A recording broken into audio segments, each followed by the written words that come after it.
Forget a huge summer spend budget for Manchester United in the summer. Just forget it because things are not good. Even when the Glazers are here, or even when the Qataris or Sir Jim Ratcliffe have taken over the club of Manchester United. Welcome to United Matters channel. How are you guys? And where are you watching us from? Rock and David is my name. It's a Wednesday. Erik Ten Hag press conference loading. And after him coming out and revealing what he's thinking about the players and the game of football tomorrow against Barcelona, will be back here letting you know what it's all about. Rock and David is my name. Smash the like button, comment and share. We're also going to talk about how Sheikh Al Thani coming in from Qatar and Qatari trying to come in through and really purchase Manchester United. He has really set tough conditions on taking United. It would be music to every United fan's ears if at all you like people who are really commanding and wanting to have their cake and really eat it. So, good afternoon. Obviously, let's get into the stories as being reported to us. Now, the first story is coming in from Rob Dawson. He's a United correspondent for ESPN. This is what he had to let us know about United. That sources have told ESPN that Ten Hag will have money to spend in the summer, even if the Glazers are still in control and contract negotiations are unaffected. So, that sounded like something great if at all you hadn't read the entire article. But some additions came in through that Manchester United are not planning an extravagant spend in the summer, even if the Qatar takeover bid is successful. That's a man being fed in by the club. Obviously, he's one of the flies in the world of Manchester and is being fed in by the club. Then, sources have told ESPN that Manchester United would have to be restrained in the transfer market initially, otherwise the club could be at a risk of breaching the financial fair play rule. You hear? So, no extravagant spend. It was even said by the CEO, I think last summer, when he met the United fans in the pub, that money is there for United to spend in the summer of 2022. Or money was there for United to spend in the summer of 2022. But in the summer of 2023, it's really going to be worse because United would have hit the 5 years of evaluation of the financial fair play rule. And that boils into United not spending a lot, because if at all they spend a lot, then that will call in for United finding themselves in a position of being affected by the financial fair play rule. But having come out and retold us that we're not going to spend a lot of money, we don't know how much, in which region, we are going to be willing to to buy players or to spend. If you tell us that's going to be £150 million, that's okay. I think Ten Hag can really figure out something in £150 million. With Sabitzer here, that is £20 million. You get another CDM on the strike. I think he can work out certain things at that budget. But it's really going to be hard for the manager, Erik Ten Hag, having really built a team like that, to get in quality players that he really deserves, because quality calls for money. If you want quality players, you must go all out and put in money. You get? Quality comes in for money, because players like Sabitzer with that quality are not really easily gotten at £20 million. And that is possible because he was at RB Leipzig. His contract was running out. Leipzig sold him to Bayern 12 million euros or 10 million pounds.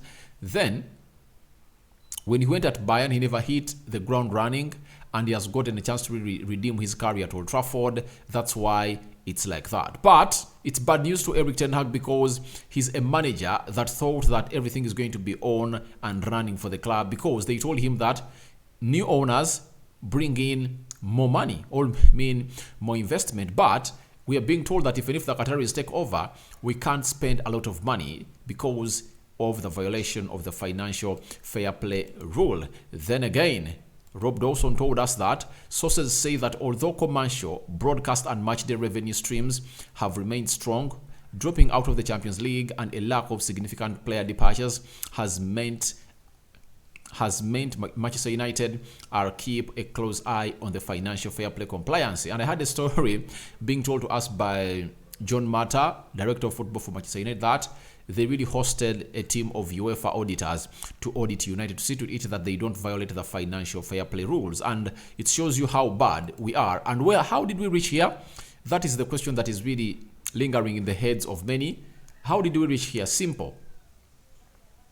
Buying players expensively, you get, like getting Harry Maguire at 80 million pounds, Sancho 73 million pounds, Bruno close to 65 million pounds, Bissaka 50 million pounds, Anthony 85 million pounds, Casemiro 70 million pounds. When you look at that spend, when you add all that amount of money we've been really spending for the past 5 years, it really comes to bite us.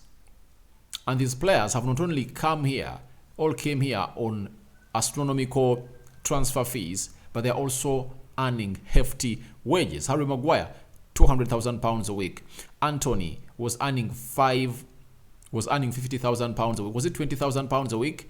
And right now, he's earning 200,000 pounds a week. His salary was multiplied by 10.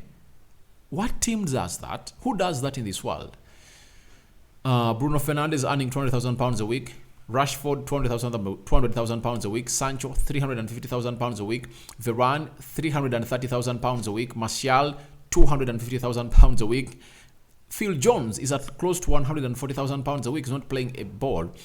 He has not played a ball for United in the past 3 seasons. So it shows you how bad it is and why the poor management of this club led us into this ocean.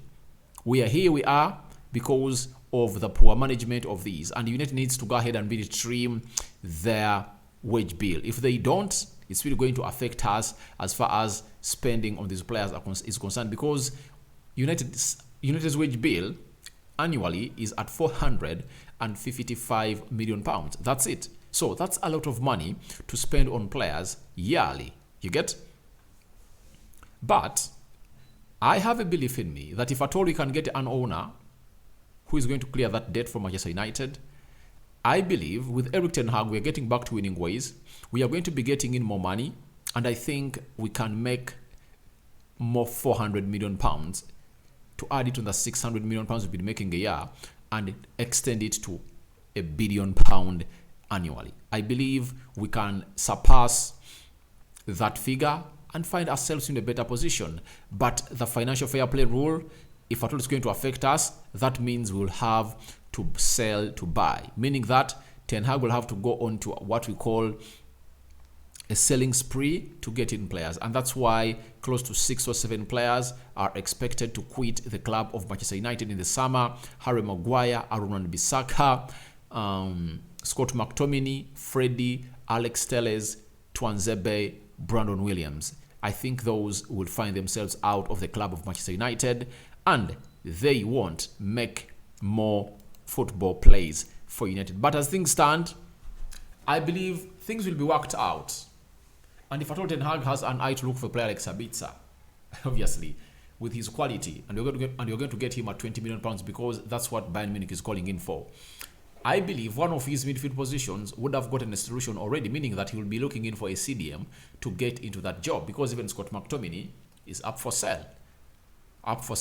So let's wait and see how that's going to pan out, and let's go ahead and we talk about Sheikh Jassim, who is really trying to take over Manchester United permanently. He has gone ahead and really issued his terms and conditions of really taking over Manchester United. We've been told that Sheikh Jassim bin Ahmad Al Thani is confident his proposed buyout of United would not fall foul of rules barring ownership or control over the club. Obviously, he knows that.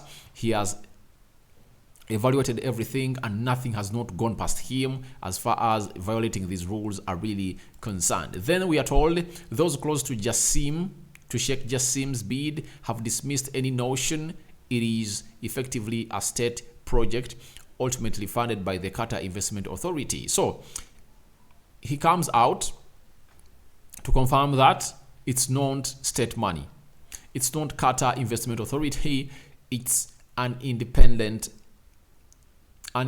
bid made by him to take over Manchester United. So he's really great. But the reason that's why I brought in this story is this. Read out this. Those sources are instant. Jassim would not be pursuing the club if he was not 100% convinced. Any takeover would comply with regulations designed to protect football from the integrity risks of owners controlling or influencing multiple clubs. So he knows what he's all about, and he knows that he wants to take over the club, and he wouldn't go in to make a bid if at all he was not 100% convinced that United is really going to be in his hands. So guys, thank you very much for watching in through. Remember, the Glazers were so much in Qatar ever since the World Cup started. They were there.